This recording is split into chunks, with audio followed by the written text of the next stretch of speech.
Hello everyone, I am Dr. Seema Gaonkar. I am a consultant neonatologist and pediatrician working at Cloudnine Hospital, Sahakarnagar. I have done my MBBS from Mahe University and MD Pediatrics from Mahe University. After that I have done my neonatology fellowship from the Cloudnine Hospital itself. Newborn babies usually are commonly going to have some spittings or spilling from the mouth. Actually, they are not vomitings, they are just spitting. Spitting means they'll have little bit of either milk or curdled milk coming out of the mouth after eating, even after burping, and it is very common in the babies, and that can happen multiple times in a day.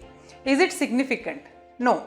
If it happens quite infrequently or occasionally in once in few feeds, sometimes even in per feed also, but happens in very small quantity and it is not affecting the baby to grow, baby to feed, and baby is not agitated with it, then most of the times these are benign things, means they don't have any reasons. Why do they do? First of all, they do this because their stomach and intestine are quite immature when they are just born and to certain days.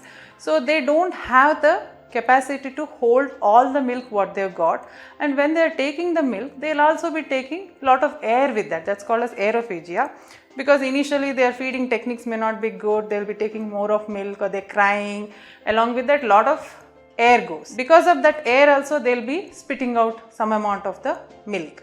Second thing is, there is something called as gastroesophageal reflux. Reflux means, basically any reflux means instead of going in the downward direction, something is going upward direction. So when we eat, the food has to go from the food pipe, that's esophagus, to the stomach. So here what happens, the contents in the stomach or the milk in the stomach will go up to the food pipe and they may spit out a bit. Why does it happen? It's the same reason, because of the immaturity of the lid or the sphincter, what we call, holding between the food pipe and the stomach. Because it is immature, when little bit pressure increases or they have overfed or their position is not good, suddenly they will have some amount of milk coming. Most of the time they don't require any treatment, just reassuring the parents will be enough and burping the baby adequately will be enough.